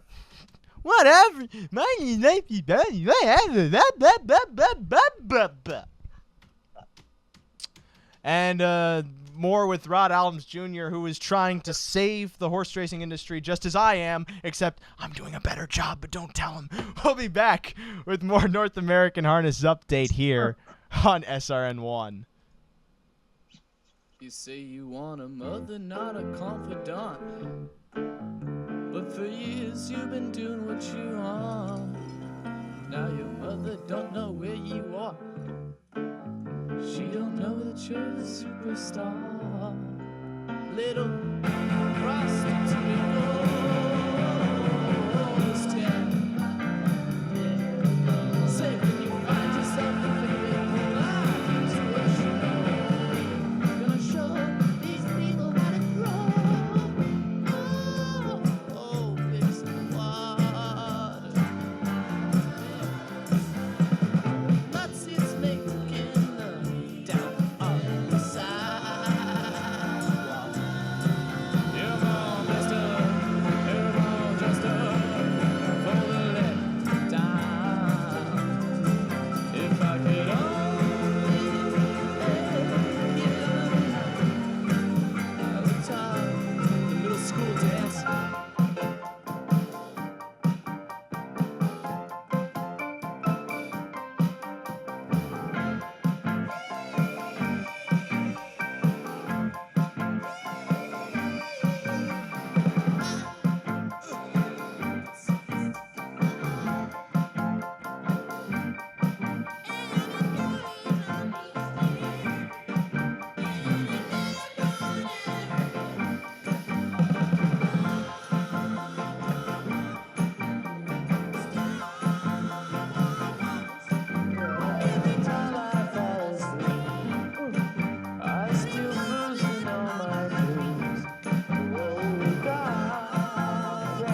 Philip Hong in Woodbridge. A victim has been named in a Brampton shooting. Peel police have yet to name the person who died of a gunshot wound last Thursday, but sources in social media claim the victim is Anthony Francis, a musical artist also known as Young Dubs. The Brampton resident was shot in a driveway along with another man who survived his injury. If you have information, you're urged to contact Peel Regional Homicide Bureau or Crime Stoppers. East Gwillimbury is entering a legal battle involving development on Green Lane. Staff members have requested council appoint a lawyer in relation to a case involving the Ontario Municipal Board and a local developer. The developer wants to build a commercial and residential property on the northwest corner of Yonge and Green Lane, while town council wants to delay a decision until they study the wider area in a secondary plan. Peel Regional Police say positive ticketing is leading to good results. Officers are handing out tickets to children in the form of free refreshments, with claims the program has led to youth crime lowering by half across the province. Peel officers will be handing out these positive tickets for their 4th year in a row. Sun and cloud in the forecast, Pearson 19, 17 in the north. I'll have more news on updates on SRN1. For now, I'm Philip Hong. Thank you, Phil, and welcome back to more Piers Morgan Tonight. I'm Steven Seagal. When we last left off, we were with our gracious friend, Mr. Rod Allums Jr. Some call him Rodney, some call him Junior, some call him things that I am not allowed to say on the air, but he has a revolutionary idea to not only save harness racing, but also to stop the genocide of lemmings. It's an epidemic, Rod. They keep throwing themselves off cliffs without any idea of the repercussions of their absence in the environment. I mean, pythons would starve, seagulls would stop diving and instead would be flying, ascending towards the heavens, and they aren't supposed to be in the heavens because God hates birds. That's a fact. So how can... I don't know if he hates birds. He put them here for a reason. Well, no, because I think he hates worms. Because he put them in the ground? No, because he created birds to come down and eat the shit out of them things. Oh, hello. This is some colorful commentary. I think he doesn't like birds because why else would he make angels? Angels are more pure versions of birds, and not only that, they don't have beaks and they look like people and they're beautiful, and you could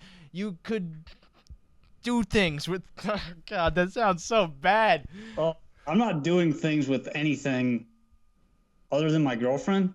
Ooh. If that sounds fair enough, I guess. If I had a studio audience soundboard, I would press the one that goes woo. But unfortunately, the studio audience decided not to show up tonight. They all called in sick for some reason. I don't know the odds. The Friends style audience. Like the sitcom Friends? Yeah. I mean, I would have gone even further. I would have said Cheers. You weren't even alive when Cheers was on. See, I would have said Leave It to Beaver. I would have said Different Strokes. They never had a studio audience. I would have said The Honeymooners. Different Strokes was on. I would have said Family Ties. All right, let's talk about something relevant for once. Mike, I am everything including relevant. You hear my references, you hear my rhymes, they be fly all the times. The next white rapper.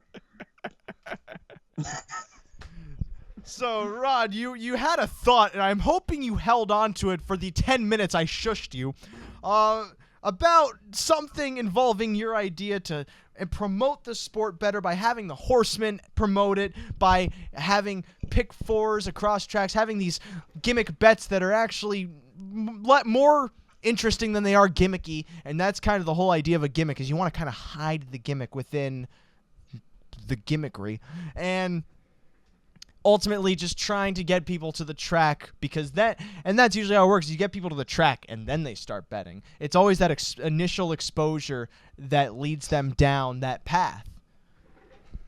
Yeah, and that's kind of what I'm trying to work toward, is getting them there to experience what it is the first time they're there. The second time they're there, they'll spend the money. They're going to know to bring money the next time they're there. They might bring, $30, $40 with them the first time, not knowing what they're doing, because why would I go to Chuck E. Cheese for the first time in my life and bring $100 for myself. I'm not going to do it because I don't know what it is. Are you saying you've never been to Chuck E. Cheese? Oh, no, I've been to Chuck E. Cheese. Who hasn't been to Chuck E. Cheese? Ray still goes to Chuck E. Cheese. His birthday was there last week. Who hasn't been to Chuck E. Cheese is almost as great of a line as when Rod was telling me how he always wanted to learn Japanese and he doesn't effing know why. That is a true statement. Rod is full of the most sincere one-liners I have heard in a while. And Mike listens to me. I'm full of one-liners, but it's all just an act. I'm just a shallow husk of a performer, forced to perform until I die. What I want to know is how is this being received by the other horsemen? Are they interested in promoting it? Like, I mean, let me tell you some of the things that go on. I don't know how familiar you are with the Meadows, but they do some things. Like they have like a racing group where everybody throws in $200 and they claim a horse type of thing. And I think they had 100 people do that to get people to come to the track and be interested in the ownership. They have nights where they have drivers out signing autographs and taking pictures. They might have, a couple of the stable horses come out and they'll put them in a cage so kids can pet them. They do all those things to try to get people to come. I mean, are you thinking similar ideas? What are you thinking? No, yes and no. The difference between my ideas and what they're already doing is they're trying to target the people that are there and know about what's going on. Okay, I understand what you're saying there. You're right about. I'm not that. I would say you're definitely right about that. There. I don't want to target anybody that's already at the track. Okay. If they're there, they're there, and they're going to keep coming. So how do you promote to them outside of the place? What's that? How do you promote to them, and what areas, where are you promoting? Like billboards, malls? Like how are you reaching these other people? The internet, obviously. Yeah, I mean, the internet is number one. It's always going to be number one. That's today's day and age. I mean, internet is the internet. The USTA is going to help me promote nationally with this once I get it going, get a couple tracks signed up.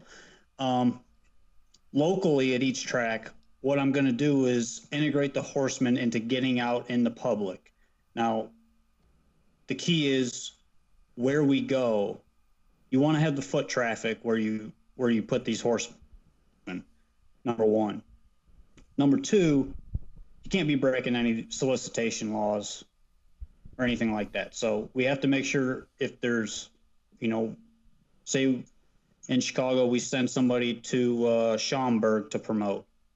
We want to make sure we're not on somebody's property, soliciting business on someone's property, or that we need a work permit to be there soliciting business.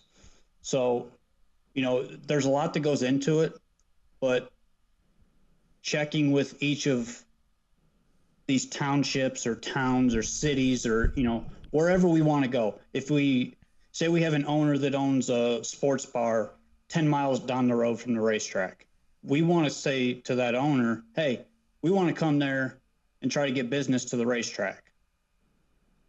And 100 times out of 100, a horse owner that owns a bar 10 miles from the track is going to say, okay, yeah, bring drivers down.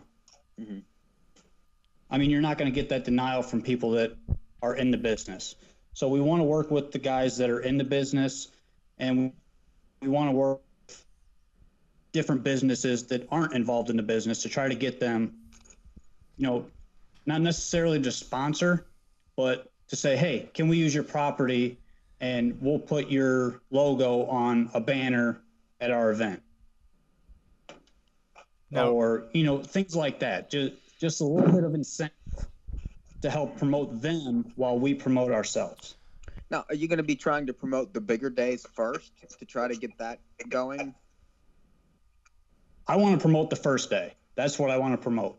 Promote the first day. While the first day's happening, you're already promoting the second, third, fourth, fifth, sixth. Mm-hmm. And I'm going to have, before we even have the first day, I'm going to be sending out an entire schedule for the summer. Once I get each track scheduled, what they want to do and how we can incorporate into their existing schedules.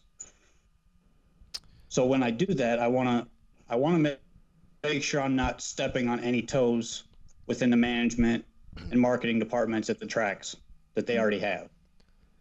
And I mean, once we get a schedule down, then it's just, get to it, get it done, get the horsemen out,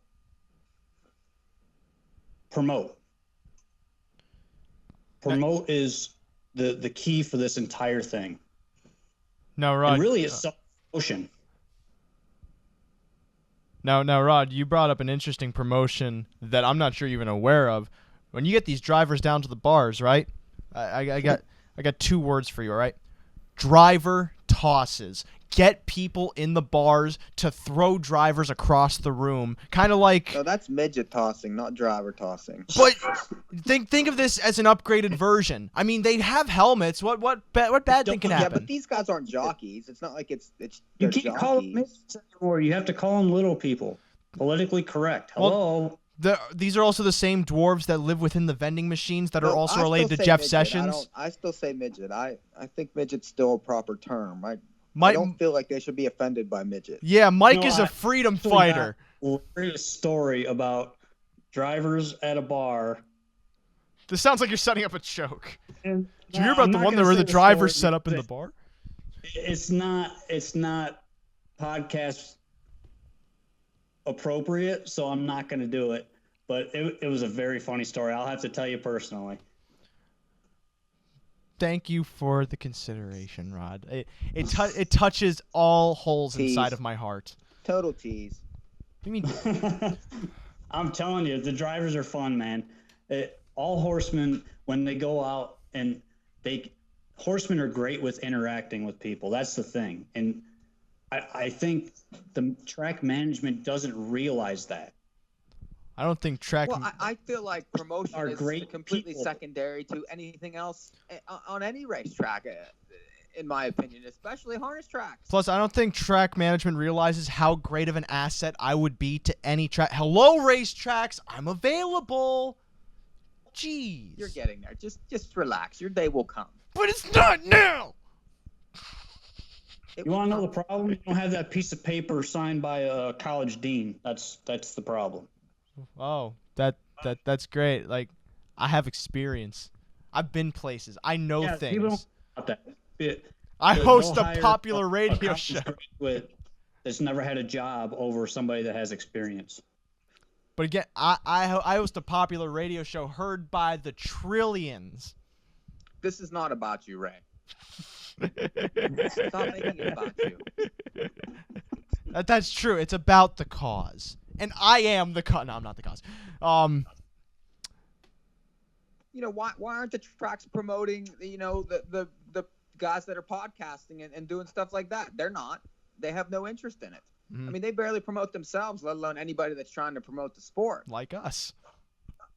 So promotion is an issue all the way down the line as far as I'm concerned. Mm-hmm.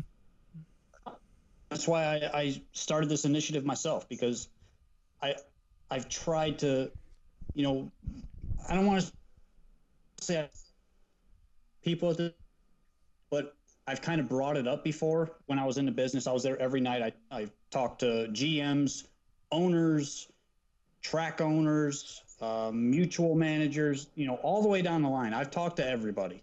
The guys that sweep up the tickets on the floor, I knew them personally. Mm-hmm. So, from the top to the bottom, I've known the aspects of every single part of this business, and it's not a matter of getting them to do it, or it's not a matter of them knowing how to do it, because everybody. I think we lost Rod again. And he was going to make a point. He was going to make a point. And not only that, it was going to be right before the 9th that the Meadowlands went off, because they're going to gate right now, and I'm going to have to call it, and then we're going to have to be alive to an 8-5 shot and make no money. This field. I don't even know who I have anymore. I know, but my ticket's not going to make money already. This field is in motion and approaching the start. Oh.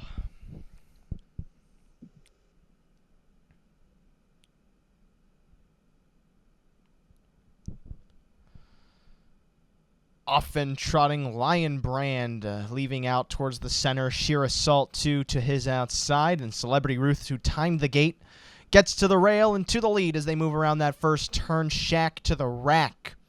Trots into third for Schnitker to the inside of Sheer Assault, parked out to the quarter, then trotting into fourth, Eastern Promise. 3 wide, then around the turn, another Chapter trying to secure a spot. Between them, Texacan, there then, or rather, Lion Brand. Then it's back to Jackson's Gold, and then Shivered, and then Texacan trails. 27-3 the first quarter down the backstretch. Off stride, 3 wide, went another Chapter. So as they move on down the backside, Celebrity Ruth is 2.5 in front of Shack to the Rack, trotting second. Sheer Assault's third, about 4 lengths off the lead, and then as Lion Brand tucking to the inside fourth. Then back fifth, Eastern Promise in front of Jackson's Gold sixth, trotting to the outside seventh comes Shivered, and then it's Texacan trailing back to the breaker, another Chapter. Half went 56-4, 29-1 that second quarter. Moving to the far turn, Celebrity Ruth is unchallenged, leads by 2 for Dave Miller from Shack to the Rack, who trots second. Sheer Assault's third, now boxed in as Eastern Promise is traveling uncovered, now into fourth, and only 2.5 lengths off the lead. Lion Brand is shuffled back. Shivered begins a roll to the outside, and he's rallying second over. They're then back to Texacan, who's third over. Jackson's Gold trails the pack as they come to 3/4. Out of the pocket comes Shack to the Rack.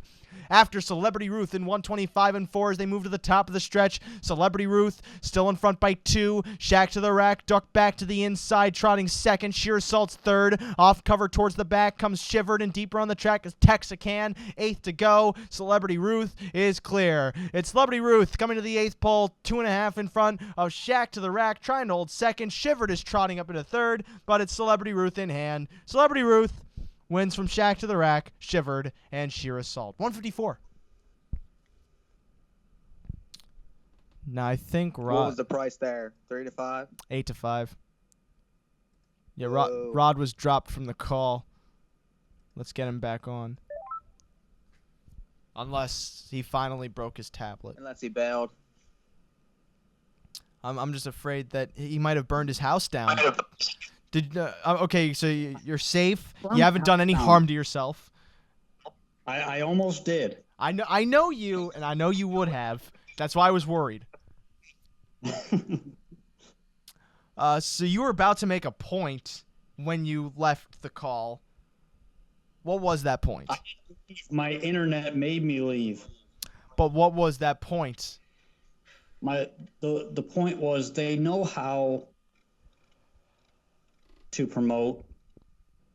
They just don't know how to do it with harness racing. Mm-hmm. They're not doing it. All of harness racing has this problem, and you guys can attest to this. Any fan can attest to this. You have not seen one single ad on your TV, on cable TV, on the radio, anywhere for harness racing. I know the Meadowlands broadcasts commercials in the New York area, and even here in Central PA, some Penn National commercials, but it's for Hollywood Casino instead of Penn National. It's Hollywood Casino, Penn National Race Course. That's the casino. They don't. They don't care about the track. Oh, that was a nice recovery, Mike. A+. But I know. Yeah. Rod? Oh no, Rodney! Rodney! We need to get Rod better internet. Well, I thought I needed to get a better computer first, Mike. It can't be both. I can't pay for everything. All you guys are living with faulty technology. Not all of us can be doctors, Mike. Some of us have to scrape from the bottom of the barrel because you scrape off the top. Did I sound jealous there? I was trying to sound jealous. Did you feel that? I feel it. Okay, that's what I was trying to go for. If we can maintain Rod for 2 minutes, we also got to talk about these. We could just give out quick picks.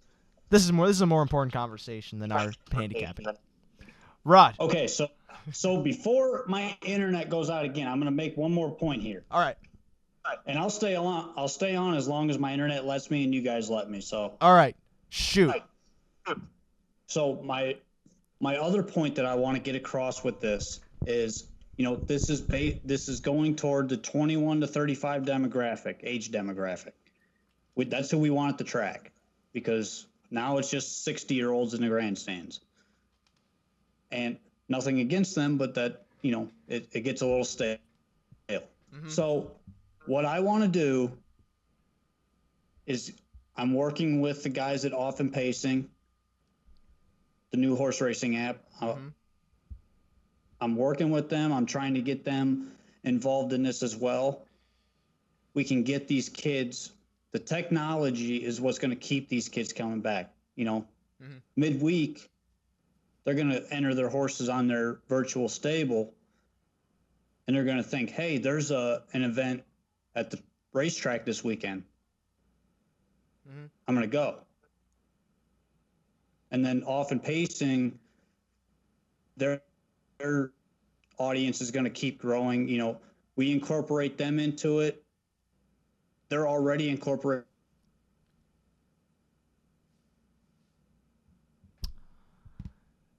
Do we even try? Does he try anymore? I feel like Rod is a persevering man, Mike. I think he could push through if we call him one more time. Are you even there, Mike? Oh, I'm here. Okay, good. Oh, I'm still here. I think this would be a really cruel joke if I was actually I'm not doing this if I was hanging up on him. You're not. You're not. But I'm saying that would be cruelly funny. No, it would be stupid. Mike, I think you went and saw Chris Rock, so I figured you'd have an understanding of humor. Okay, Rock. Don't play jokes. It's not cool. I'm not. This is totally your internet. Blame Time Warner. Don't blame me. It actually is Time Warner Internet, so. I knew it. It's garbage. I knew it. Anyway, quickly make a point. Okay, so I got them integrated. I want to get this new demographic to the track, and I need the tracks to work with me to get this done. Mm-hmm. I've got the USTA behind me. I've got horsemen behind me. The tracks are the last people, and Jim Miller has been very, very helpful so far, and he's leading the way with this. And I'm looking Maybe to somebody get else to talk to would be Heather Wilder at the Meadows. She is, in there. She's their PR person and she is awesome. Mm-hmm. I mean, really, really nice girl. Woman who is willing to do just about anything. Woman to be involved. She's a woman. Yeah. Yeah, I would love to get in contact with her. I can give you her number if you want. I mean, Please give it out on the air while everyone is listening. No, I'm not going to do that to her, but I can put you in touch with her. Cool. So. Yeah, I mean, if anybody from the other tracks are listening tonight, we want to get this done. We want to get people in the racetrack and keep them coming. That's the goal. And if you could give a shout out to North American Harness Update, we'd really appreciate it. Oh, absolutely. You're my first radio interview, so I'm very grateful for that. We would also like to be your only radio interview. Please come back to us. Come on, don't limit him. If my internet keeps it is going to be my only radio interview on Skype anyway. It's going to be my only internet forever.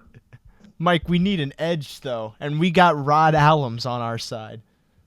Hey, I mean, I think what he's doing is smart. I think that if he can get it going and get the momentum and get all the tracks involved, then that's whenever you'll have something.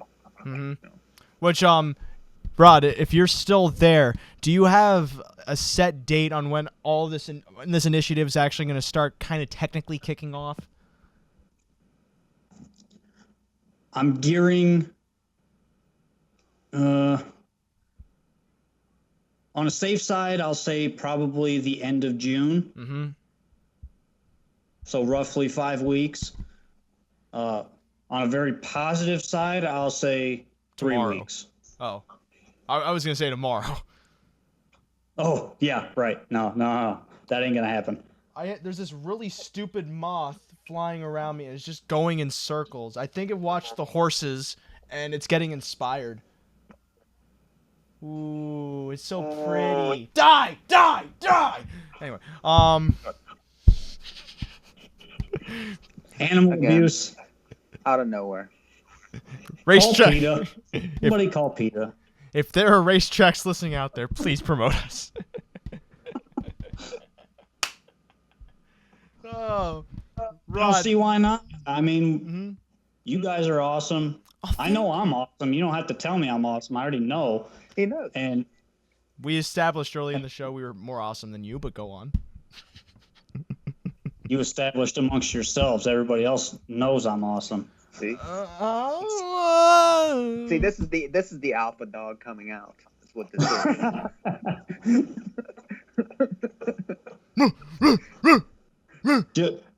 Just wait. Once we get this thing rolling, I'm telling you, it's going to be, if it comes to fruition the way it should, then this will be at darn near every racetrack in the country and Canada. Just remember where you started, Rod, because sometimes the fame, and I know this firsthand, the fame gets to your head and you become someone that you never wanted to be. You lose yourself and you become the very thing you hate. Do not do that. Listen, I'm the guy that's going to be behind the scenes. I'm not going to be on the front lines. Oh, can I be on the front lines? Nobody's going to know about, so I don't really care what anybody thinks of me. Can I be on the front lines?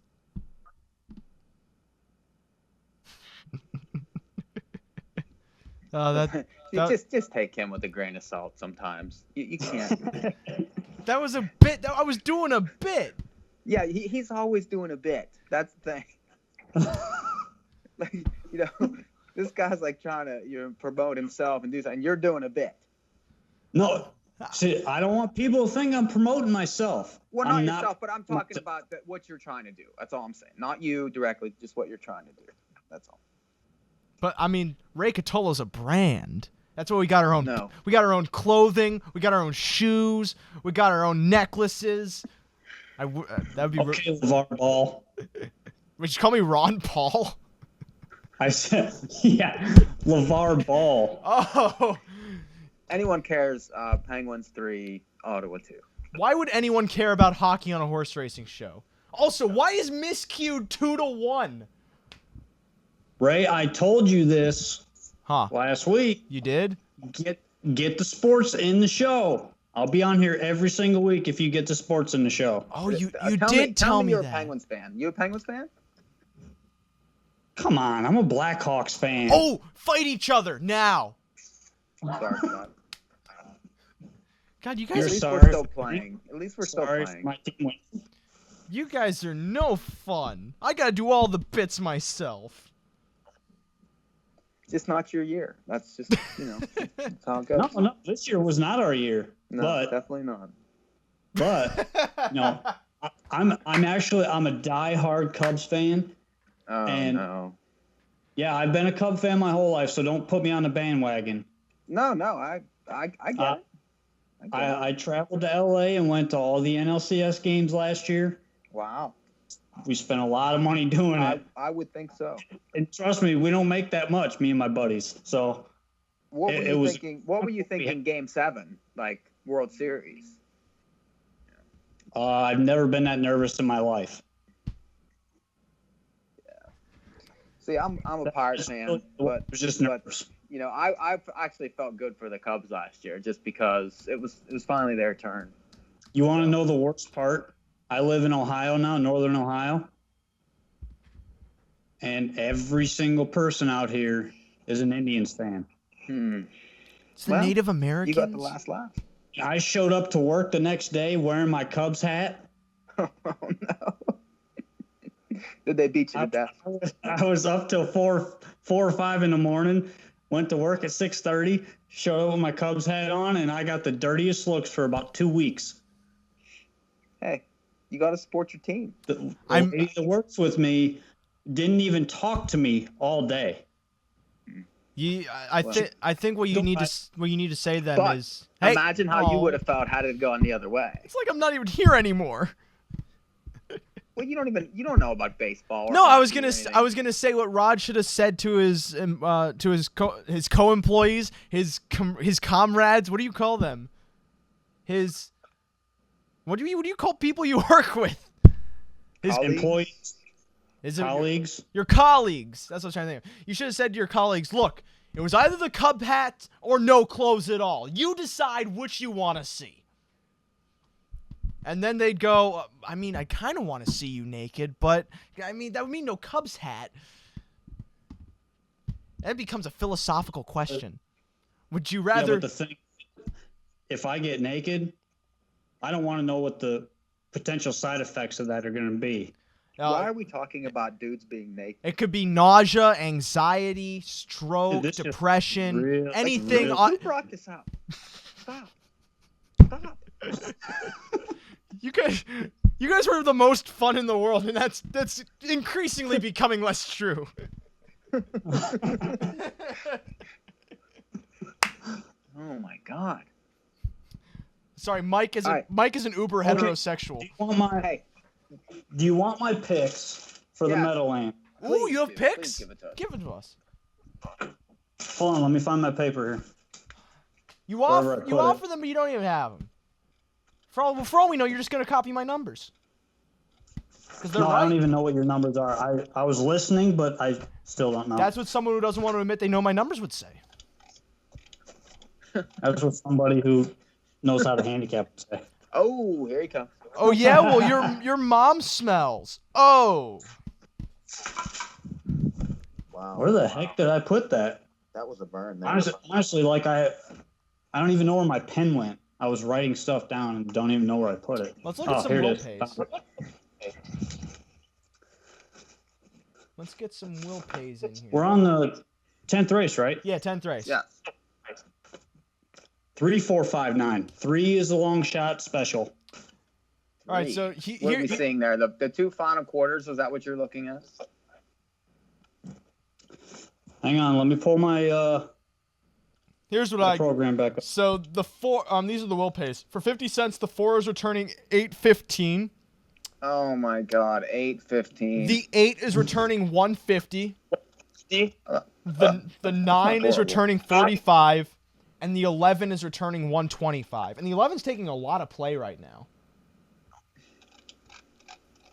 Down from a 15-1 morning line to 5. Tell me why the 3, please. Okay, the 3. It's last quarters, isn't it? Coming back half in 55. Just sat in the back. It was a third start. Mm-hmm. Second start on the big track, drew the outside. You know they were just sitting there. This 92-1 last time. Yeah, this is a softer bunch, though. It is. She was raced. Those fillies last week 2 weeks ago, were open breds. These are Jersey breds. No, I would agree that the race 2 back was definitely tougher. I agree with that for sure. What words were those, Mike? You kind of muffled out. I said I agree that the race 2 back, they were definitely tougher than these, for sure. Oh, yeah. Colorful Jasmine is obviously the quickest in the race. But this race can go a number of different ways. It's hard to tell if there's going to be a big speed duel. I don't want to say duel. If there's going to be a bunch of lead changes like the classic Meadowlands races. Yeah. Or if it's just be Colorful Jasmine goes to the front and game over. Race is done. That's the thing is the front has been really good, especially for horses that are good. Imagine that. Well, that was huge there.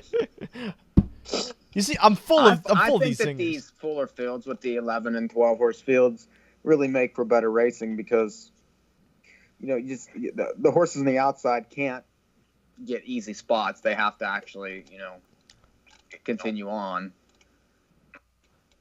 I'm gonna pitch this to Rod because I know Mike would automatically turn this down. Would you buy an inspirational poster with a quote from me on it? What would the quote be? For instance, the lead has been good for horses that are good. No, I probably wouldn't buy that because it's so obvious that anybody that has a functioning brain and can speak English could probably come up with that. No, but Rod, you're not looking at the undertones. You're not looking at the connotations, at the nuance and the idiosyncrasies. Every other word that means details. I mean, I think that'd be a good quote for somebody with an IQ of like 15. I mean, that Do would you be realize inspirational. how low of an IQ 15 is? That is well below retardation. You can spell your name. I think Forrest Gump was like what? His was like 50. A fictional character? Yeah. Great. You don't like Forrest Gump? I love Forrest Gump. I hate both of you. I knew he was going to say that. It's the simplest comeback. Oh, my. I guess while we're here with 9 minutes to go. All right, we have other races to get to. Shall we talk about that? I was going to say, let's do our quick picks in these races. Because we're not going to have much time to talk about them in depth. And not only that, they're going to be going to gate here any minute at the Meadowlands. Hey, Rod, did you look at anything for tomorrow or this weekend? I have not looked at anything yet. That's great. You can give us some great numbers. So, we're going to start with the Meadows because they have Pennsylvania Sire Stakes, 3 divisions. The first division, I'm a big fan of High Glider, coming off of 2 straight wins. Maybe could be in the right spot to close at the right time at a price. I was the entry. Sponstead. I like both of them, but this Perfect Spirit came off the layoff and crushed Norman. Straight Norman was a 3 at Pocono.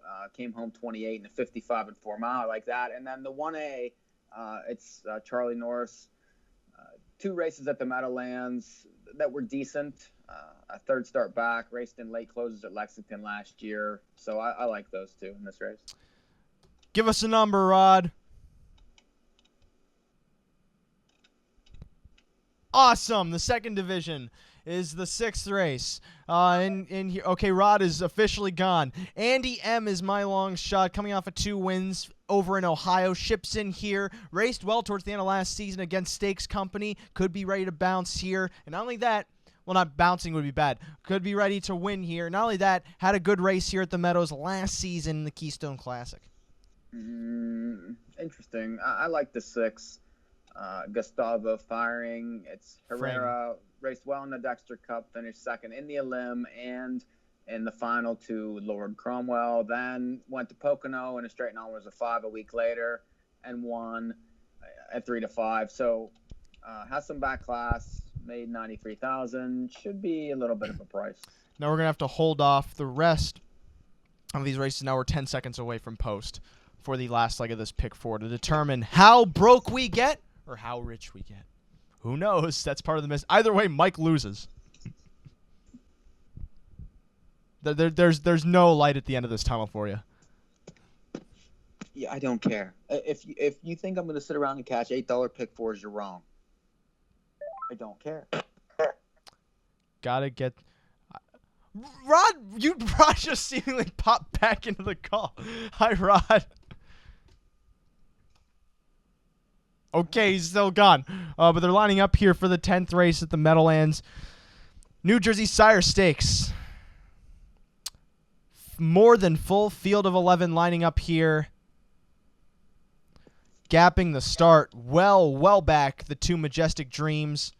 Off stride the 9 Living in the Dream.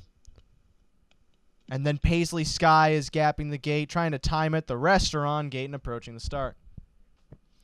And now they're off and pacing a timed move, a well-timed move by Paisley Sky, who's now dropping back and not leaving at all. Call Me Capone went off stride, going for the lead. Wonderful World for Gingras as they move around the first turn. Wonderful World's going up to grab the lead as they move on to the opening quarter, getting away second then. comes Colorful Jasmine. Third then, as they move on to the opening quarter, Designated Drinker. Fourth then, Ringing of the Bell. Getting away fifth, Miscued. Back sixth comes Are You Terry. Stronger Than to Storm. Seventh then, it's Paisley Sky. Eighth, back then to Living in the Dream, who catches the field in ninth. Well back to the Breakers, Call Me Capone, and Majestic Dreams. 28-4 the first quarter, clearing the lead now. Colorful Jasmine onto the backstretch, a length and a half in front of Wonderful World, who's now going to sit on his helmet second, her helmet second. Third then, Designated Drinker, 3 lengths off the lead. Fourth comes Ringing of the Bell, moving to the outside, trying to pick up cover. Miscued in fifth. On his back sixth, then moving on to the halfway point is Stronger Than to Storm. To the inside, Are You Terry, and then off stride in the back, Paisley Sky. Back on stride, Call Me Capone is circling around that. Half went 58-2, 29-3 that second quarter as they move around the far turn. Colorful Jasmine leads by a length now as Ringing of the Bell moves up into second. Third then to the inside, Wonderful World second up and in perfect position. Miscued back to Designated Drinker fifth. Sixth then to the outside, Call Me Capone, or rather Living in the Dream gaining ground. And then it's Are You Terry, 127 for 3 quarters. Top of the stretch, Colorful Jasmine is in front by 2. Wonderful World moves up the inside second. Off cover, Miscued trying to pace down rivals, but down to the line. Colorful Jasmine has lifted flight and she sprinted home. She's sprinting home. 2 clear of Wonderful World in what may be the greatest pick 4 sequence in history. Colorful Jasmine wins. Wonderful World second, Miscued third, 154-1. Oh my God, that was terrible. There's nothing you can do about that. Anyway. All right, more races. Meadows. This one. Next run. 3rd division. Oh, who do I like here? Common Parlance. That's who it was. Shipping in from Rodney's gone. Shipping in from Tioga. Adds Lasix for the first time. Could be a benefit after faltering on the lead in his last start. Could improve. The 6th for me, Affair of Honor. Third start off the layoff. Has raced 2 numbers of 3 races at Philly. Proms for this. Won twice last year. Got a lot of bones though. 6 thirds, made 84,000. Has some back class. Wasn't some stakes last year against toughies. And I like the post. I like connections. Good chance. Rod, give us a number. I'm giving you the 2. All right, Rod has the 2. All right, so now I'm moving on to Flamboro. Mike, did you look at the OSS Golds at all? Briefly, we only have 3 minutes. We might as well talk about the big race. Yeah, the Confederation Cup. All right, $176,000 on the line. Now, last week, Western Fame. Nelly, how'd he go off 8-1? That was incredible. I've liked this horse since he won at 7-1, and Mike didn't like him. But I did like him. I just didn't bet right. You got a perfect setup to beat Check 6, who starts to the outside. And not only that, this race is... Wait, no, where is Check 6? Yeah, post 6. And then the story of this race is Sintra. What does he do from post 8? Either way, he's probably still going to win. However, there is a chance he might not. And I have the horse that could. I don't think you do, Mike, because I think Mr. Wiggle Pants just resonates with you. No. And who is it? If you want, I do think Western Fame is the horse to beat because of the post advantage and the tactical advantage. Give us a price. I feel like Magnum J, though, ends up in a pocket and really could trip out with some of these outside ones. I feel like Sintra sits just like last week. Check 6 also sits. Those two end up on the outside flow, pulling each other, hoping maybe the one gets a little inside run at the end at about 25-1. Mike, how can the 1 get the pocket if the 2's going to get the pocket? I just don't trust this one. I'm not a fan of the 2.